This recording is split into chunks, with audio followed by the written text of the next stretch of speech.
All right, guys, welcome. Good evening, everyone. We are live at the Den with Coach Seth Parr.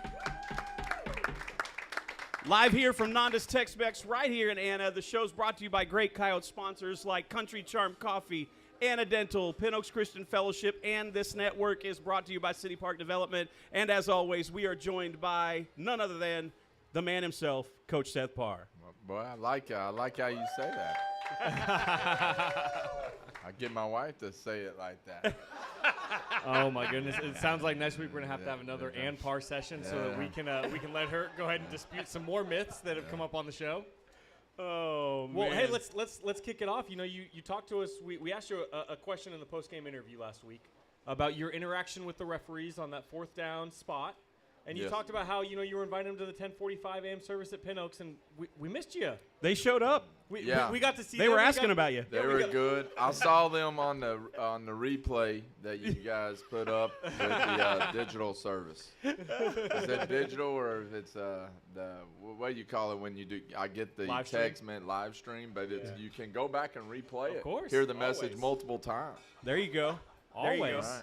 So you, That hits my requirements, or what they call it, my accommodations. I had to hear it more than one time. fair enough. All right. Fair. I'm glad we could help you with that, Coach.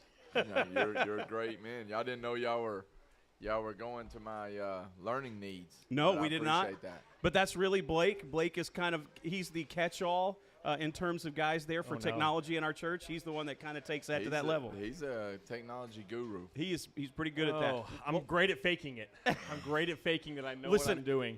I'm gonna jump in and kind of have a little unscripted point, Coach. This week, there's been a lot of talk about quarterbacks. I mean, we've got a lot of reason as Coyotes to celebrate. We've got Evan Bullock, who is a graduate from here and had an incredible couple weeks so far at Louisiana Tech. We've got Sawyer, who you've coached at Baylor, who through adversity has found his way to the starting job there and is having, by all rights, a great season himself. And, of course, our very own state champion, Ziondre Williams. We can clap for Zai. That's okay. Yeah, we encourage clapping. I would love to kind of hear your thoughts on what you're seeing from all these guys and at the level they're competing. Well, I start with Evan. Evan went 22 of 29 yesterday for, I think, 248 without a rushing game. Had I guess they rushed for 30 attempts for 11 yards. And Wow. he basically won them the game. He let them down and won them the game. And I thought had a lot of poise. And I thought they were mentioning on that he's like 70% on third down. And I remember my brother recruiting him and said, if you ever looked at his third down and fourth down percentage and getting first downs, it was amazing. So Evan's a guy that believes and is cool as a cucumber. If you ever knew Evan, you couldn't rattle him that much. I think I got him a couple of times in a couple of meetings, but he is very calm, and he's doing a really good job. I talked to Sawyer, and Sawyer's leading, I guess, the Big 12 in touchdown passes now and leading in yards. And he was player of the week. And I was telling him congratulations, and I told him something about Isaiah said you did this well or did something, and he said, well, tell Zai I don't have a state championship. And he's the only one that does. And so I think they're all very supportive of each other, and Sawyer and Evan and everybody, they follow us, and I think our kids, we turned on the game one day on pregame, and we showed Evan playing on there, because I think it's important for our kids to see our kids having success, or kids we even coach, that they know that they've done the same things, have success. And I'm looking, and we had Cooper Mosier catch a pass. Hey, Right, Coop! so, yeah. Coop, our very Former own offensive Ben. lineman. Yes, he's went and got skinny and beautified and wanted You to need to- become a fullback. You need to, Stephanie, you need to clip that and send that to Coop. He'll appreciate that. Yeah, I tried to call him. He big time me since he's probably got all these women. He's got all these women now. But, fullbacks get chicks, so I guess he doesn't have time for his old coaching. Oh, man, that's great. I'll tell you what, I've caught a couple interviews with Sawyer, And I, from a distance, of course, have just really impressed with how well-spoken, how strong he is when he is in front of a microphone. I can imagine that's because he's just a natural leader. Oh, he's a great leader. But all my quarterbacks are leaders, and that's kind of one of the qualities that you have is a gym rat and somebody that's willing to lead, and they lead differently. You know, Zai leads totally different from Sawyer. They still lead, and Evan leads different from Zai. You know, but they're all got leadership qualities and can move the needle the way they need to move it. Zai, be honest with you, probably moves it more like me than the other two. The other two were really, and Sawyer was really, he led by example, and he ended up being the man of the people. And, you know, he was somebody that, you know, they followed because they saw what he did, and he always helped others. Evan, they believed because they believed that he was going to make a play and stick in there. And believe it or not, people follow people that are I guess are clutch. And Evan was clutch, and he was a good person. I'm not saying he wasn't a good teammate either, but he was more of a clutch guy. And you know, but they all lead differently. Zai is the loudest. Zai will tell you, this is what I'm going to do, and I'm going to do it, and I'm going to do it this way, and it usually works out for him. And now the other ones were, how do you want me to do it? When do you want me to do it? Do you want me to do it like this? And Zai is that to the way, but he has to make a mistake, and then he comes back and says, well, how would you do it? And then and I don't know which one's better. They're both really good because I like guys that have that tiger in them and have a little bite. Zai reminds me of my daughter Autumn, is that she's going to show me, and then until she can't show me, then she's going to say, well, can I get some? You want to help me out, or you didn't tell me about that? And I was like, well, you didn't want anybody to tell you anything, you know? So very similar qualities, but those type of guys are normally really good leaders. Well, Blake and I are working on. I'll just put I'll let that cat out of the bag here.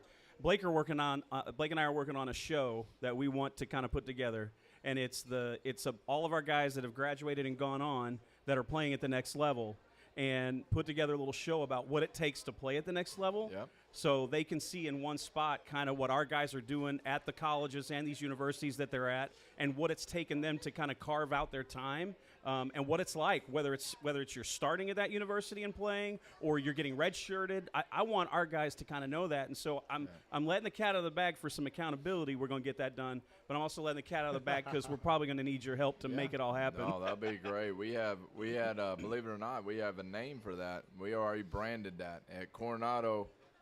We had more Division I kids and more kids going to college than probably any school around the 806. But we weren't the darling of the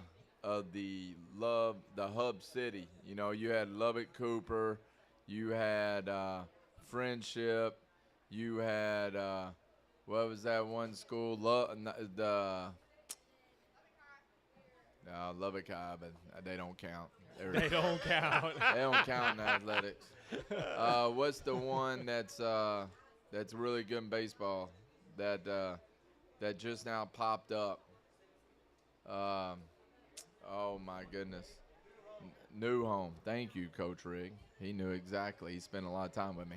Rig, by the way, has a surprising amount of football knowledge no, tucked away in his brain. brain. He's an almanac, and if you need any Google search, he's got it, and he knows the population density and the restaurants that are there. He can recall plays from like 15 years ago. I sat in the coach's little office one day, and they're all talking about something. He's like, "Oh yeah, I remember that play about 10 years ago in this game." I'm like, you're next level, brother. Like, you are next level. That is crazy. He does that real well. And then that's kind of stuff that we kind of name our – but anyway, I better not get on that topic because we can go down a rabbit hole. But we called it CU Next Level. And the reason was to show everybody in Lubbock and show everybody where all the players were coming from. So there's your name for your show. CU, that kind of fits. Yeah, right? fits really well for here. Next level. Got it. All right, and then we have we'll start a little Twitter handle for all those guys. And what we try to do is put out, when they would send us videos, we would put out their videos, and that way our kids and our feeder pattern would see kids be successful. Nice. You know? So it was good. It's good. And, you know, we had me and Coach Rigg also coached a kid named Isaiah Kelly, and he just won the United Conference. He's at ACU Defensive Player of the Week. So we're all excited about the teams players that we have that move on. And we're not just saying Anna. We in the system, we're really excited that they make it. So, and the reason they make it is because they had to go through what we're going through. And you'll see a lot of them, they'll say, Jacob said, it's kind of easier. You know, and a lot of them's easier because, you know, in college you go 3 hours or 4 hours of school a day. These kids are going 14 hours a day. And ask Rigg about that. He's pretty good at letting you know when their breaks are and stuff like that. So he knows about conference times. All I know is we got a lot of questions piling up to ask Rigg when he gets up here for his segment. We've gone from 3 questions to 33 in a matter of 5-6 minutes. Hot seats on the way, Rigg. So Coach Rigg, be ready. Hey, let's kind of look backwards a little bit at last week for just a minute. And so we got a giant win, right? That was a very important win that we got at home. We're a couple of days removed. What areas of the game, as you've looked back, were you most pleased with? And what areas have you focused on for improvement moving forward? I thought we were really good on offense. I thought they did a really good job fishing on drives. Think we could have finished that one drive. The 4th and 1 where supposedly we missed. We should have finished that one. That one kind of hurt. On defense, I was very disappointed in the way we came out. Now, I understand why we probably came out that way is because we are a big emphasis on being more physical. And right now, in the point of practice is we're losing kids. We had 2 broken wrists in 1 week, so we can't tackle as much. But we came out in the first half. I think we took a step backwards, and I'm sure Coach Severe will tell you the same thing. Took a step backwards. I don't care about scheme. I don't care about down and distance. I don't care about, you know, if you messed up and blew an assignment. What I do care about is if you're a coward. And if you are not hitting and you're playing touch, I got an issue. And we were playing some touch football. And Coach Severe will tell you, and then we got to correct that issue. And we digressed in that part where we were really making strides of becoming a better defense. And then the first half of last week, we took a step backwards, and it can't happen, you know. And we'll get that fixed. Well, okay, so that I get the disappointment of that. I think a lot of fans in the first half were probably feeling that from the stands, but there was a pretty gutsy play that took place in the fourth quarter, 4th and long, and you make the decision to go for it. Yeah, that's. Could you talk a little bit about that play? Yeah, we always went for it. I don't think last year we didn't punt but 19 times in a year, and it wasn't a bigger issue. Now, last year, my thought was, if we get it, we had 11 guys that played defense for 3 years. They ain't going to get it.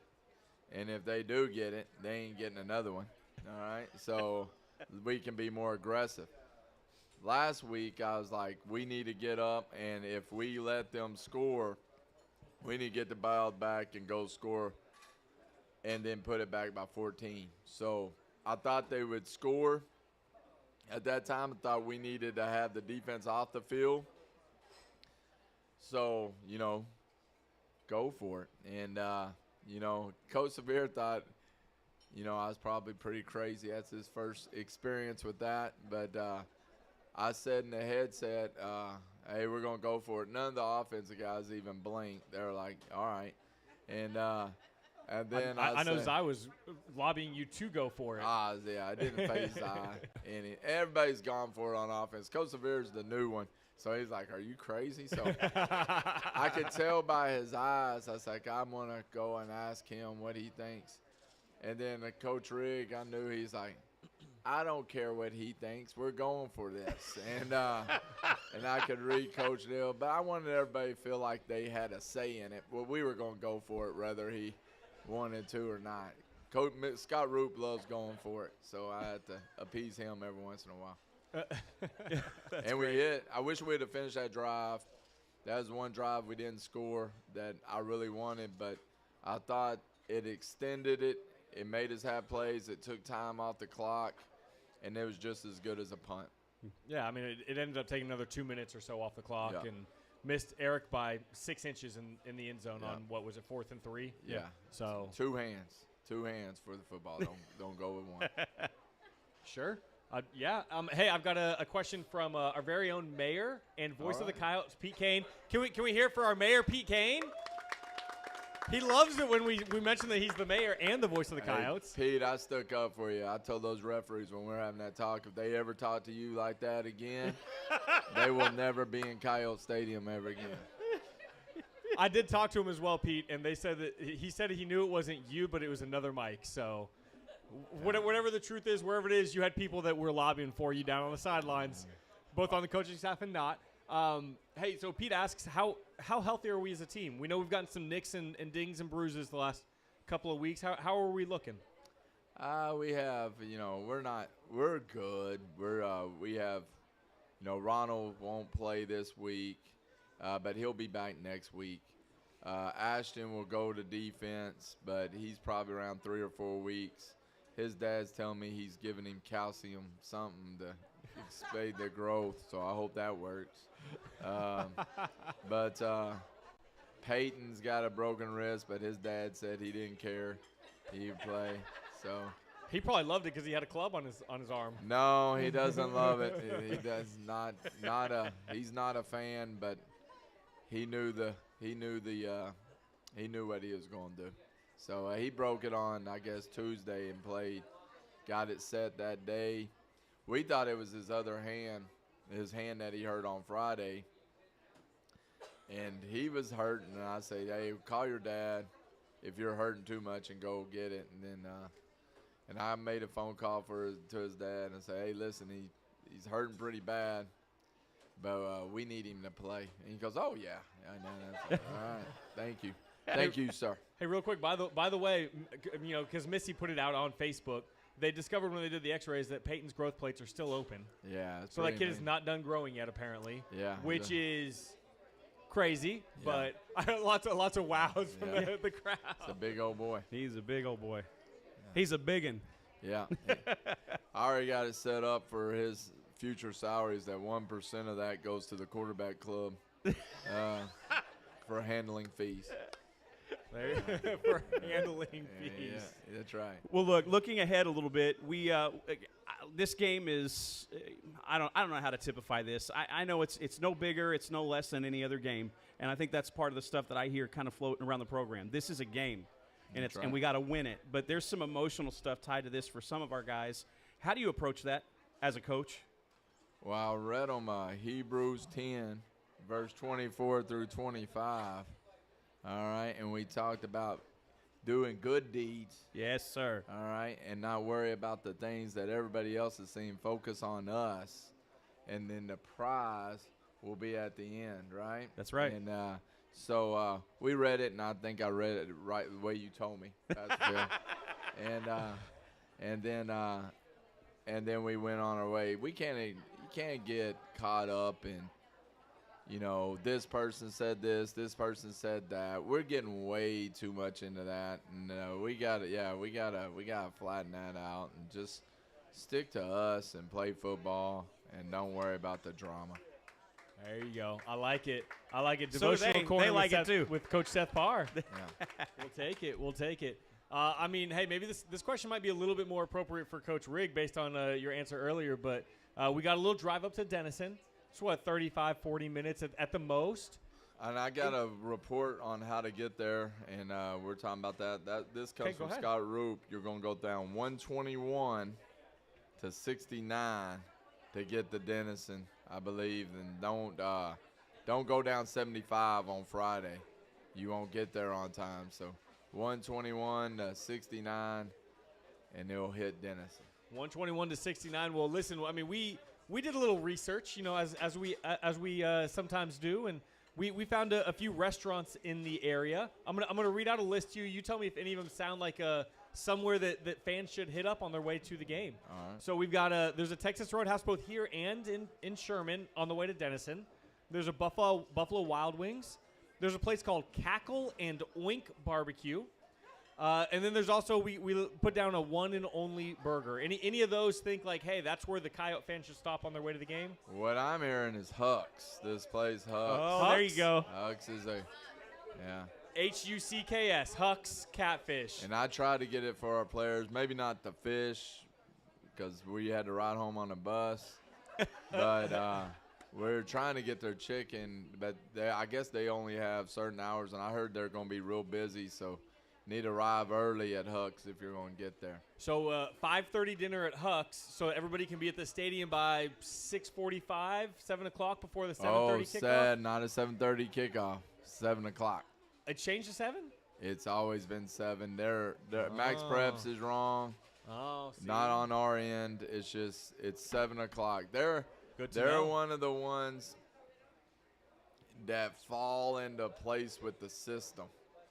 All right, so you know, What they is the system? color in the lines and do what the other ones do. So you will not be able to bring your horn. You will not be able to bring your bell. So it's a no fun zone. I'm tired of the no Yes, fun zone. I almost said something else, but all fun zone. All I know is we heard from the Kennedys that it's a fun zone welcoming area. So here's what I'm going to say. This is not from the football program. This is not from Coach Parr. This is not from Ann Parr. This is Blake Grundy saying, bring your horns, bring your cowbells, bring your wooden blocks. Tell them make them tell you can't bring them in the stadium because they're going to get tired of doing it, and we're going to bring them in, and we're going to be loud. We're not administering that. That's their stadium policy, you know. So they have administrators. If they want to take your horn away, they can do it. But I'm not saying you can't bring it. I'm just saying they're not allowing it.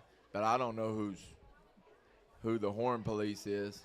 So we'll. I didn't see any horn police at Toyota Stadium. Yeah, you bring it, and they can. I'm not encouraging it. I'm just saying if you could, and then I don't think you were supposed to bring it at Cowboys Stadium or AT&T, but I heard them. Oh, yeah. They were loud. Whole lot of people heard them that game. That's right. They were loud. Okay, so 7 p.m. kickoff. That's a big. So 5 p.m. dinner. We need to get an edit on that, I guess. Yeah. Yeah.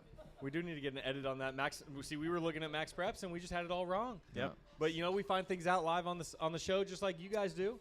Hey, Coach Parr, any final words you want to give before we let you go for the night? No, we need everybody there. I think last time I said I was disappointed in our fans show up at Toyota, but I found out we sold more tickets than Emerson did. We sold up around, usually we have around 700 to 1,000 people at our out-of-town games. Last time we had like 720.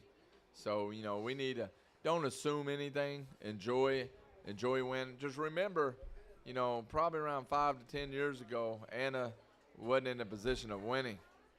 All right? So, enjoy all wins. Mm-hmm. Yeah, it could have been 4 years ago. Could have been 4 or 5, right? 5 years ago. So, enjoy the wins. Yeah. So, go to the games. Enjoy the wins. Don't just allow on that broadcast, because if we just get on that broadcast, I'm going to start charging a ticket plus a popcorn or nacho for you to watch that live. All right? So there you go. Start putting it behind the NFHS paywall. Not NFHS. We don't do that, but there will be a Coyote Quarterback Club paywall. There you go. There you go. All right. Well, hey, Coach Parr, thank you for joining us. Yes, sir. We'll take a quick break, and then we'll bring Coach Rigg up.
All right, well, we are back, joined by Coach Rigg, our offensive coordinator.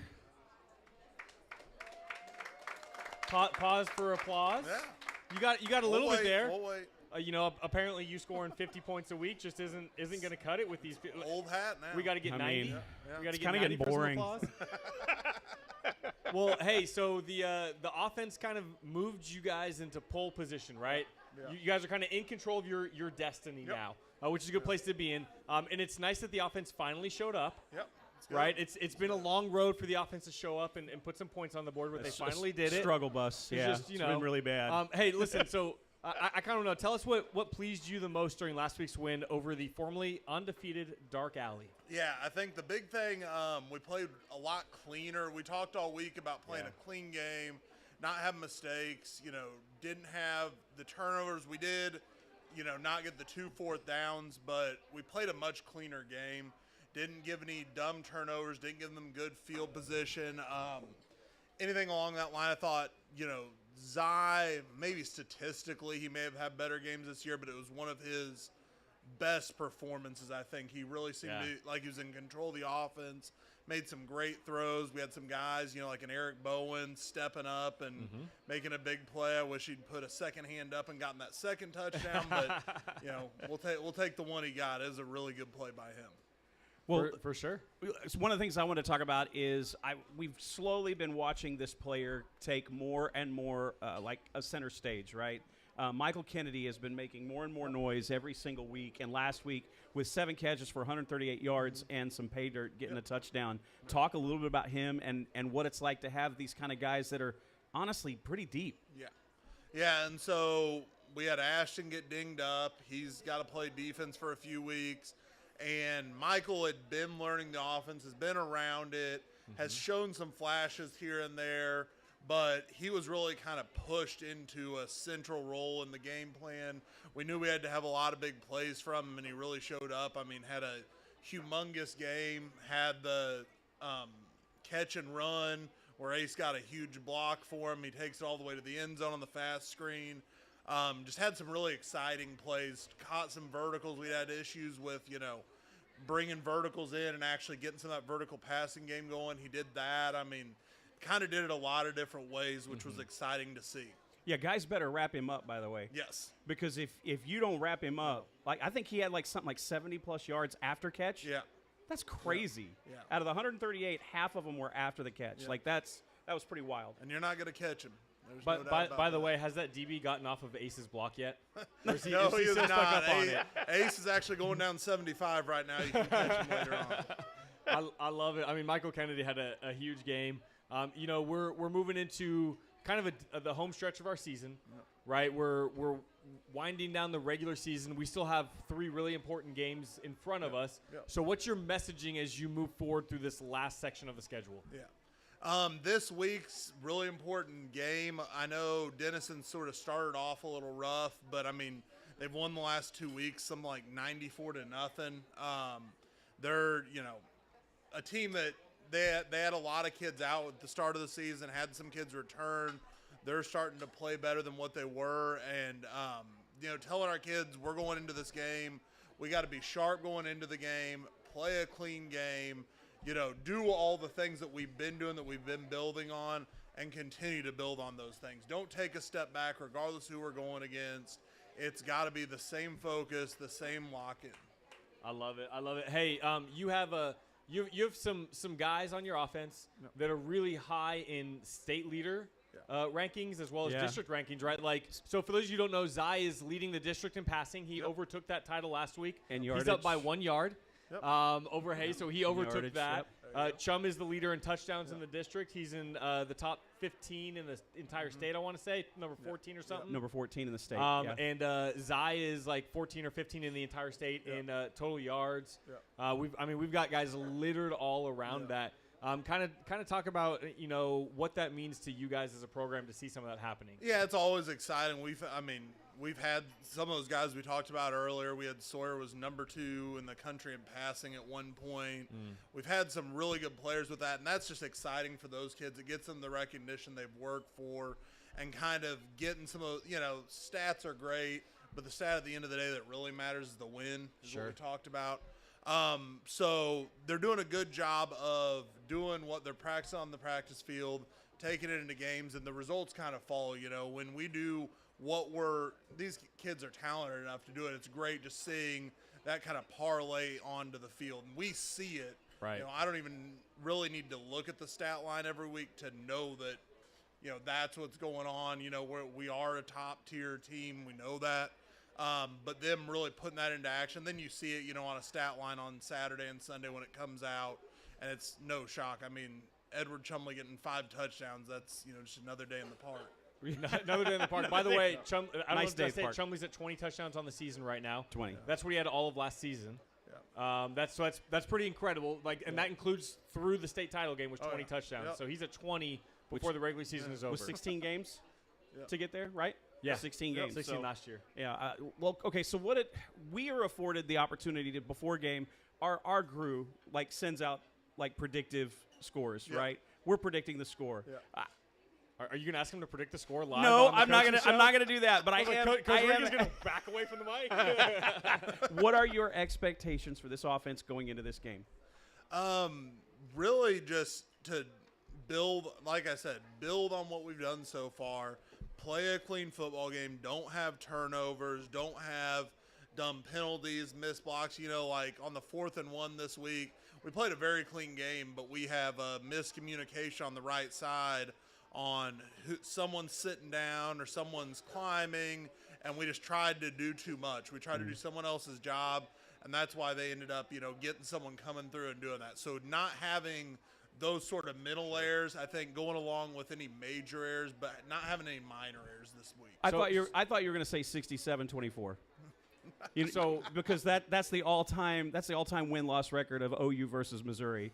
So I thought maybe you were going to bring that up. I'm glad you had to look it up. Yeah, well, of course, because I don't have your brain, bro. You're crazy. Yes, I looked it up, and I am proud of it. It was good. The one I was a part of was the W. That's good.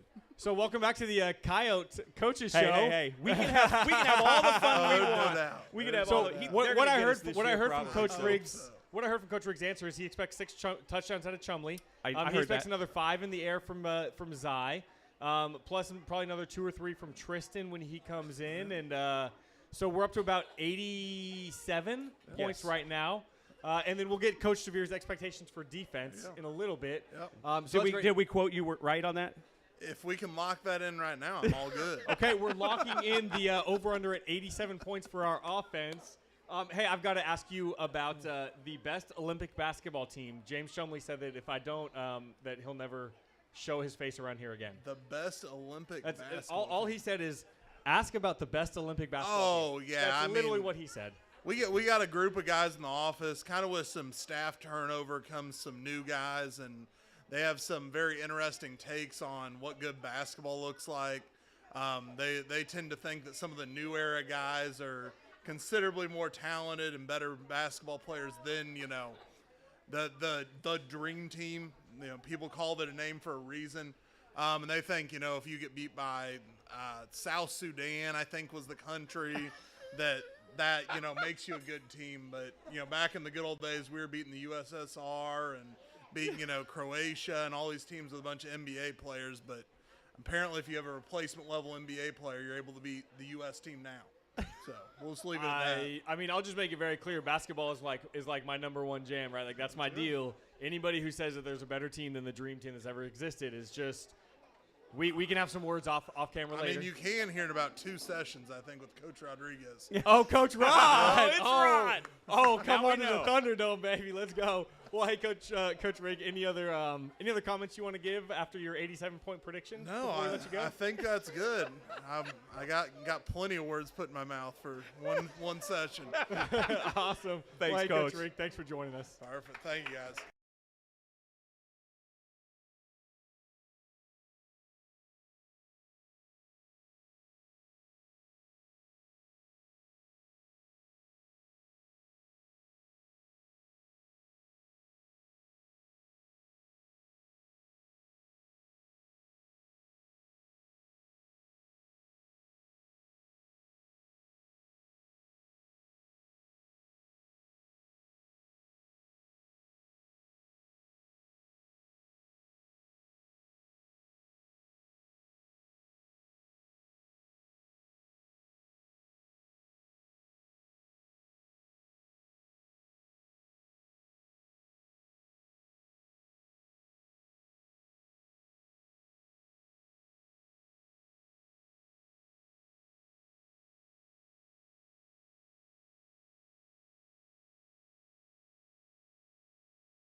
We're back. I guess it says Blake intros Coach Severe. We're joined by our There it is. defensive coordinator, Coach Severe.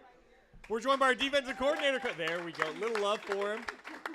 We're having a little too much fun tonight. We're a little crazy tonight. We're a little all over the place. That's okay. You know, it's okay to have some fun. Hey, so let's kind of jump into it a little bit.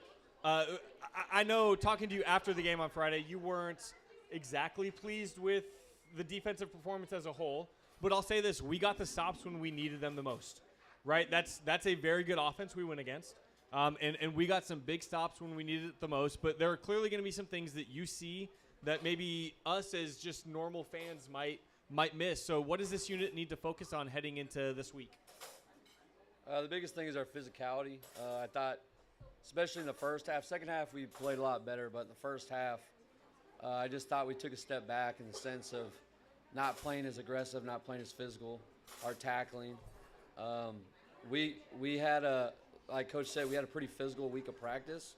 Had some some kids get hurt, some physical practices, and so we kind of took a step back from that a little bit, and it showed up on Friday. And I'm not saying that's an excuse, because I actually was pretty upset on Wednesday because I didn't think we were very physical in a 2-minute drill. We kind of let the offense just walk down the field. So that was. Our physicality and our tackling has to get better. I think it will. I think our kids. I really think the Emerson game we had a lot of kids that had a lot of kind of personal battles in that game, as far as they knew a lot of people over there, and they had a couple kids that played there as freshmen, and so they were really excited to play Emerson. And I just didn't feel that same excitement in the first half from our guys to match Walnut Grove's energy. So what does it take? Like, I mean, it's one thing for fans to scream, "Oh, we got to play a complete game. We need complete games." If these guys that just get it through their head. I mean, obviously everybody wants to see them play a complete game, but what does it take to get these guys to understand, like, if you'll go out and play like this, you're going to come away with wins, or you're at least going to leave your very best on the field? Yeah, I think, like, what I talked about this week, and then Coach Parr reiterated it yesterday, it was almost like we had been talking about it, which we hadn't, but I talked to the defense and he talked to the whole team, was that you only get so many opportunities. And so if you only get 10 opportunities guaranteed, why wouldn't you just give your best effort all 10 times? I mean, we do a lot of things year round to put in the energy and the effort to prepare for these 10 weeks.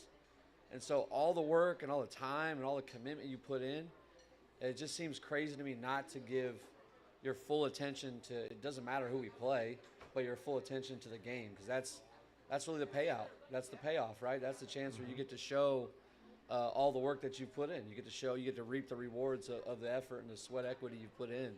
So that's kind of the message I was put in, and the other message was, we haven't arrived. I think we had 2 or 3 better games. I wouldn't even say great games, but better games, and we had been having a lot of success against our offense in practice. And I think our guys thought, oh, we're good now. And so you kind of get that false sense of, hey, we're really good now, and you go out and play a really good team. Walnut Grove was a pretty explosive, pretty dynamic group. They had a lot of weapons at a lot of places, and they came out with a whole different kind of game plan at the beginning of the game that they had shown. Yeah, they kind of showed a lot of new things and new wrinkles for us, and which is good, because that means teams have to prepare for you and they're not afraid. Sure. Or they're somewhat of afraid of what you do, but at the same time, we got to respond better. Yep. Well, better is only better, and not necessarily great. Yes. Better is only better, not necessarily. I like that. Not necessarily great. Yeah. Hey, so part of your messaging last week, as we were talking, was that you wanted to see your defense drag them into the deep end. I mean, I think it took a little bit longer than maybe you had hoped, but I think we started to see some of that in the second half, right? We started to see some of that physicality return, dragging them into the deep end. We saw some big hits take their toll on a couple of key players as the game went on, and kind of started to get a little bit quieter. Were you kind of pleased with how they responded to some of the challenges, specifically in the second half? Yeah, I thought we made some adjustments, and our kids responded pretty well at halftime. I thought we just played better. We just played better. We played more physical in the second half. You saw a couple of big hits. You saw us create some turnovers, some takeaways, and so I was happy with that. And I really do think we dragged them to the deep end, or maybe we pulled them into the light. I don't know. Either way, it was. We had been in those situations. We had been in close games. We had been again close games against good teams. Yeah. and we kind of had learned and had scars to prove it. And they've only been in one, so I kind of felt comfortable if we could drag the game out and get a few stops and let our offense get some rhythm, that at the end of the game we'd figure it out. And so we only gave up 13 in the second half, 13 more than I'd like, but really, Coach Parr tries to give us the benefit of the doubt on the last touchdown, because he told me play off and make them walk the ball down the field, and they did. But I just was happy the way we responded. So, the win's the most important stat, and that's the one that counts. So a little off the cuff, little different question for you. This week, our stats show we featured a very special guest, Aiden Palmer. Yes. He came in and did the whole defensive side of the show with us. Awesome. How do you think he did? Did you see it? I have not seen it. Oh, gosh, it's a dagger in my heart, Sorry. Coach.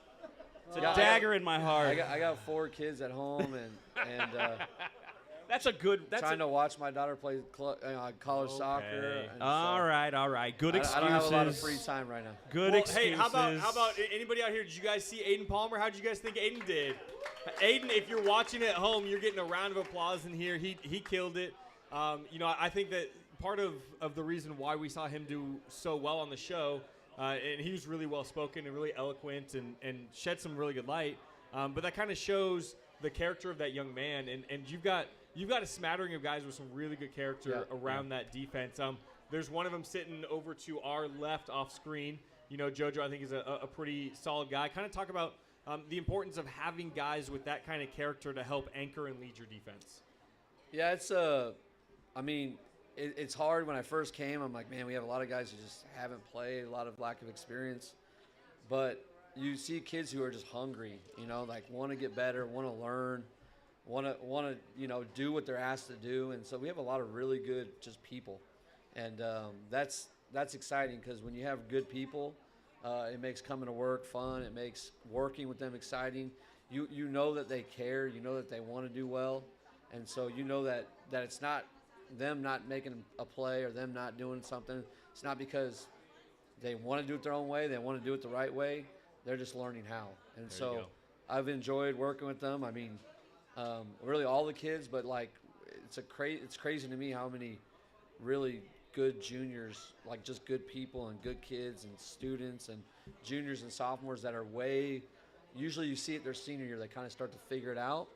But we got a lot of young kids who have already kind of matured in a way where they've already kind of figured out, how to become a young man, take care of their business in the classroom, take care of their business, on the field, off the field, but just really good kids that you don't have to worry about the headaches, that come with it. I've got a signer that puts it like this: if it's an education issue, I can work with that and fix that. If it's an attitude issue, we're going to have a rough road. And so you'd rather have the education than the attitude.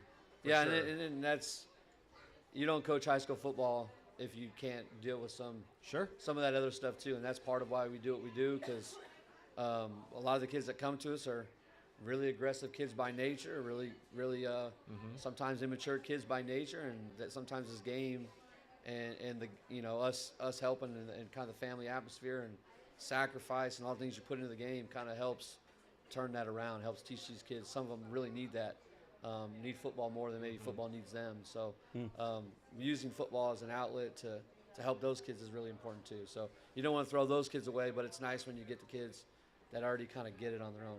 I like that. I hope you guys heard that. That's part of why we hold, Phil and I hold this staff in such high esteem, because it's more than just the wins and losses on the football field, but it's building these people, these boys to be young men that gain wins in life. And so I think that's something worth giving some love to. Hey, let's switch forward a little bit to Friday night. Kind of similar question that we asked Rig, where he told us that they were going to score 87 points minimum. What is your expectations for our defense against Denison?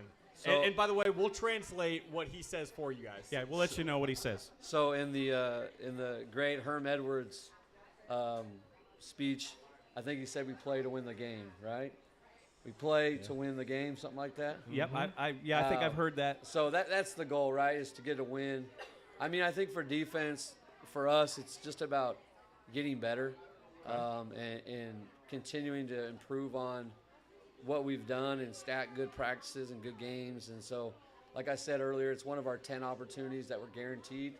to put a performance on the field. So we want to just play as clean as we can, eliminate some big plays, and play fast and have a good time doing it. 'Cause we only get so many. There's definitely some things to pull out of that, like eliminating big plays and, think about playing a complete game and, putting those challenges in front of those guys. And ultimately what I heard was a shutout. Did you hear that too? Shutout. Did you hear him say shutout? Shutout. Did you yes. guys hear? I thought I heard him say shutout. Did you Do guys we hear hear that? shutout? Hey, James Chumley. No. James Chumley. Their high points that they've scored as a defense so far this year is 8. So I heard that they got to score 10 points on defense, right? I heard they had 2 turnovers caused last week, so that means 4 this week. He's setting it for you now. They had 2 sacks, so we're going to look at 5 sacks this week is what I'm hearing. Coach Samir is not going to say a single word to it. No, I just want to win. I have one more question. I have one more serious question. Will you ever come back and let us interview you again after this? Absolutely. Thank you, Coach. All right. Thank you for the grace. Coach Samir, any final thoughts before we let you get out of here? No, I appreciate what you guys doing. This is I'm famous to my daughters because I show them I'm on YouTube now. So, so it's a win in my house, and then love it. And it's really cool for our kids to experience. So, well, good. I'm glad for that, Coach. Thank you. Thank you for joining us and be a part of this tonight. Yep, appreciate it.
All right, guys, we are back.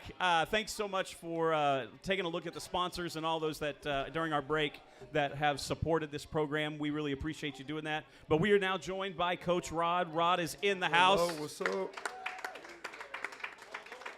All right, we'll jump right in, Coach. Looking at last week's game, several guys stepped up. Zay was one of those guys, right? Yes, sir, we yep. seem to talk about him a lot. Talk about his impact as a specialist and wide receiver. Yeah, so starting off at his specialist spot, he's a returner. He covers on kickoff, and with his ability and his talent, he's just been really good at those spots. We've seen, throughout the season, the Lovejoy game where he's really able to provide a spark for, the team when we're in that tough situation, returning that kick back. And just being able to have him at receiver has been big. We've been banged up at that spot with Ronald and Ashton, and being able to bring him over and use him has just been a game changer as well. He could stretch the field vertically, and he could, make a 10-yard catch and turn it to a 75-yard touchdown like he did last week against Emerson, right? So just being able to use him on, offense and special teams has been just a tremendous help, and just continue to look for him to continue to make big plays and help us win. So. Hey, by the way, did we ever figure out what route Zay ran on that big catch against Emerson? We just call it Gentry. So hey, just Gentry? go, just Run the the Gentry Gentry. route. Yeah, go figure it out and go make a play. Okay, well we gotta know who's the best U.S. Olympic basketball team of all time. The dream team, man. There we That's go. what Blake Coach. says, man. He's avoiding controversy. He's seen how we roll. What Blake says is facts, and There we go. so what he thinks is true. Don't do that. Don't give in. Once you give in, it's the dark side. No, yeah, No. We're not here in a dark alley. We're walking in the light over here. Yeah. I don't know. If he starts going to your side, it may be the dark alley. One of these days we'll have a basketball special, and we'll we'll get into that debate. Oh, I look forward to that. All right. Well, hey, so let me ask you a question that got texted in. Yeah. So this question was asked, so why do you think Walnut Grove and really pretty much everybody besides, who was it? Who was it that Zay returned the kickoff against? Lovejoy. Lovejoy. There you Yeah. go. So pretty much everybody but Lovejoy has refused to kick deep most of the game. Yeah. Do you think they're scared of our return game? Are they trying to catch our front guys asleep? Kind of talk us through why you think they're avoiding that. Yeah, so obviously, yeah, they're really afraid of the guys that we got back there. I mean, we got Zay Gentry, who again, had that big return against Lovejoy. You have Ronald Bell, and in his absence, we have Michael Kennedy, who had a big catch against Walnut with that hitch. But then you also have Edward Chumley, which, I mean, we know what he could do with the ball. I mean, has Edward Chumley done a couple of things this year? Oh yeah, he was able to field a few balls and get it across the fifth. I mean, I'm really glad you got him off the bench and got him some playing time. Yeah, it's about time that Chumley got in the game and did something useful. Agree. I'm finally glad that we're using him. So didn't think we were gonna get to that point in the season. Pulled him up from the JV squad, right? Yeah. I like that. Yeah, that was good. Let him get his helmet dirty a little bit. So we got, just a phenomenal group of skill guys that are dangerous with the ball, and I've also think that. With how explosive our offense is, I feel like teams are just going to, gamble, right? I mean, why not why not gamble, right? If our defense isn't going to be able to stop our offense, why not just try to steal possession? So I feel like that's been another reason on why teams have tried, catching us, asleep and try to, onside or pop kicking it. And I was really pleased on our return team last week, because we saw a bunch of different kicks from that kicker. Wana had a really good kicker who, kicked it deep. We had a pooch right in the middle. We had a sky kick to right one of our ends, and then they also tried onside and they clicked twice. One of them, they, were unsuccessful, couldn't get 10 yards up. But then the other one, we had our all-state team out there, and it was a onside kick situation where, hey, they needed to get the ball back, and we went in and we executed our jobs. And a lot of times in high school football, in those situations, you had a lot of kids panic, but we were able to go in there and do our jobs and be able to field the ball, most importantly. So. By the way, I loved hearing the All-State call on the sidelines last Friday. Uh-huh. And I heard it, and I was like, good hands. Yeah. I like You're it. good hands. There you go. That's our hand specialist. We try to, give a little Heatherly yeah, shout out right true. there. Yeah. So. Well, Kian was a guy that we haven't seen a whole lot of this year, and he stepped into a role because of an injury. Right. Talk a little bit about what this kid did and coming into a pretty high pressure situation. No, yeah, Keen was great at he's our backup long snapper, and then when Miller had that injury in practice, I have confidence in Keen. Knew he was going to do the job just as well, so we were able to plug him in, and we're still able to use Miller just on our field goal team just to still just make sure that we have a good wall set up through there. And he was in there, and, out of all the extra points that we had, all the snaps were good but one. And there's a crazy story with it, but, on the last extra point that we attempted, he said he was in his stance for, too long of a time. But basically what he was saying is he said he was about to pass out. And it caused the snap to be a little bad, and, that's the one we're able to miss. So we're, the plan on that next time is, hey, we told Keen, listen, if you feel like you're about to pass out, just pass out. Just fall. Just go down. Just fall down, and, we'll take an injury timeout, and we'll get you some water, and, we'll get you good again so that you're able to, snap that ball back there. So.